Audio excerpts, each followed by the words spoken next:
Hi, my name is Ryan Shelby, and this is my IDEO.org fellowship video. This video is designed to give IDEO a little bit more information about me and also talk about some of the work I've been doing for the past 4 years. So I hope you guys enjoy it. I'm originally from Leadahachie, Alabama. I grew up on a 126-acre farm that was pretty much out there in the middle of nowhere. My family included my mom, my little brother, my older brother, and my dad. Now, some of the fondest memories I had growing up on the farm dealt with waking up in the morning near 5 a.m. to actually help round up the cattle. Growing up, we had about 50 heads of cattle there. Now, I didn't always enjoy waking up at 5 a.m. in the morning, but it taught me the value of having a strong work ethic, and it let me know that, hey, it's okay to do some manual labor and get a little dirty if that's what's needed to actually get the job done. Moreover, my mother, she also taught me the value of getting a good education and taking that knowledge and sharing it with others. It's these two values that I utilize now in my work with Native American tribes on designing culturally inspired sustainable housing. In 2008, I was contacted by a Native American tribe known as the Pinoleville Pomo Nation to actually help them address some of the concerns that they were facing within their community. The Pinoleville Pomo Nation is located in Ukiah, California, about 2 hours north of UC Berkeley. This is a tribe that's known for having such amazing baskets that are woven so tight that water can't even escape from them. It's a pretty amazing tribe. However, it was a tribe that was facing a lot of issues from rising energy costs, issues related to having a lot of trash and other solid waste being dumped on or near their lands, issues such as drought conditions. The tribe was also concerned that the current housing that they had provided little to no representation of their cultural values and had horrible indoor air quality and really only provide some of the basic necessities. Moreover, the tribe was concerned about the influence of outsiders upon their decision making ability. In the past, they've worked with other universities and other nonprofit organizations to do some of the collaborative work, and in the end, the tribal members were just relegated to mere observer status. So when they contacted me, I was thinking, well, how do I actually work with a community that has historical trauma associated with working with outsiders on collaborative projects? And moreover, a community that I don't really know what their experience is with renewable energy or any other technology. So I started to think about a methodological framework that I call co-design. The central premise is that both the end user and the designers, they have expertise in a particular knowledge base. And the goal is to actually merge the expertise of the end user with the expertise of the designer to actually harness the collective intelligence of both parties. So in this case here, everyone's working from the same knowledge base throughout the entire new product development process. What this means is that instead of the engineers hiding in their ivory academic towers, the engineers are actually in the field working in tandem with the community members to actually do some of the basic design work for either the sustainable housing designs or actually crunching numbers on some of the renewable energy systems. And sometimes this actually involves some of the engineers working with tribe members to, let's say, cut a little straw bale. Other times, this involves engineers working with the tribal members to do a little bit of manual labor, putting a straw bale installation in place. And other times, it involves them slinging a sledgehammer or two to get an actual anemometer put up. So, this co design methodology that I create typically has three levels. The first level is the round robin session on the topic at hand. In this case, it was concerning technology in general. So the goal is to make sure everyone's comfortable talking about technology. And so we just ask some questions such as, well, what's your favorite piece of technology? Or what's your worst piece of technology? And things about, well, why are you actually here? The goal is to make sure that everyone's comfortable with talking about the topic at hand.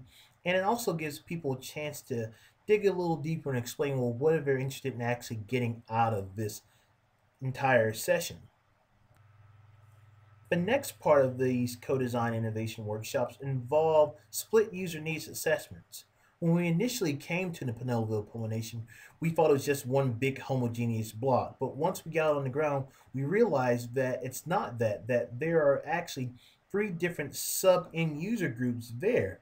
And so we decided to have a group for the adults, a group for the elders, and a group for the youth.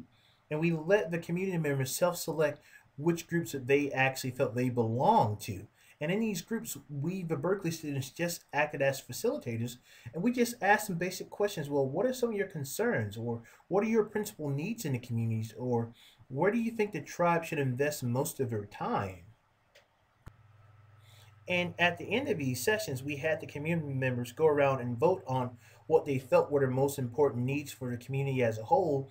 And later on, the community members worked with Berkeley engineers to brainstorm some initial concepts for the need areas that they identified. But moreover, one of the biggest things that came out of this was that we were able to get an understanding of how the tribe actually frames this concept or this notion of sustainability. At Berkeley, we talk a lot about greenhouse gas emissions or marginal abatement cost curves. But the tribe doesn't really frame sustainability like this. They're concerned about tribal sovereignty, economic independence, and environmental harmony. And again, this is amazing to us because we never knew what was the tribe's framework for this. Moreover, it gave us a better understanding of how we should be approaching any designs that we come up with together.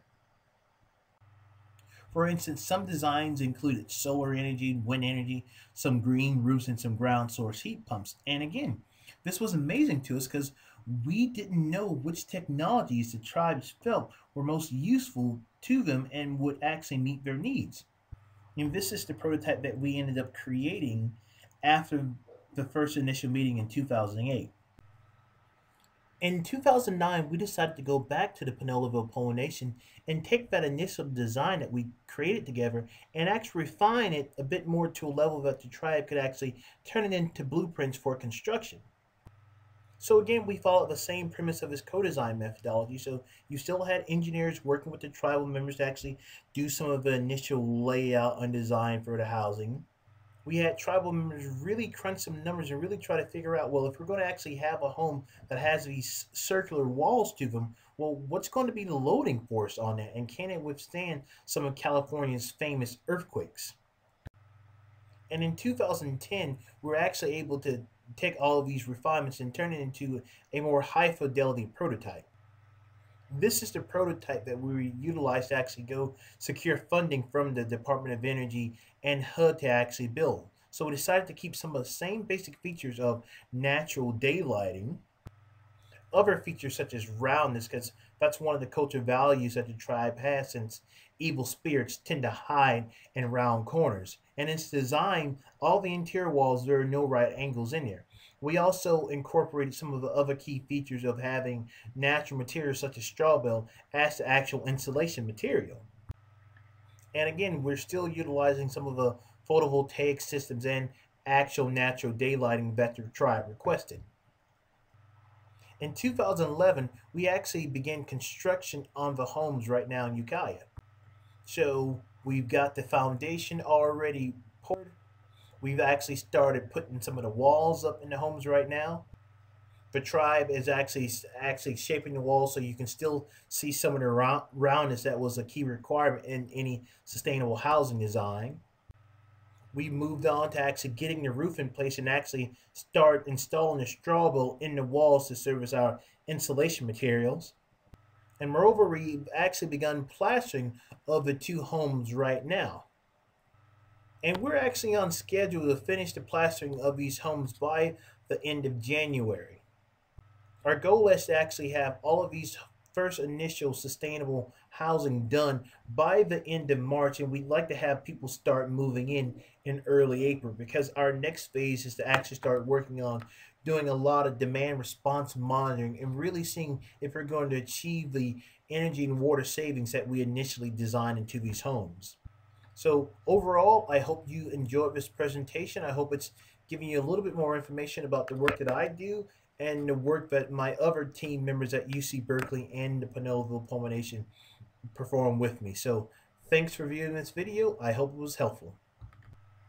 And if you have any questions, please feel free to send me an email at ryan_shelby@berkeley.edu. Thanks. Have a great day, guys.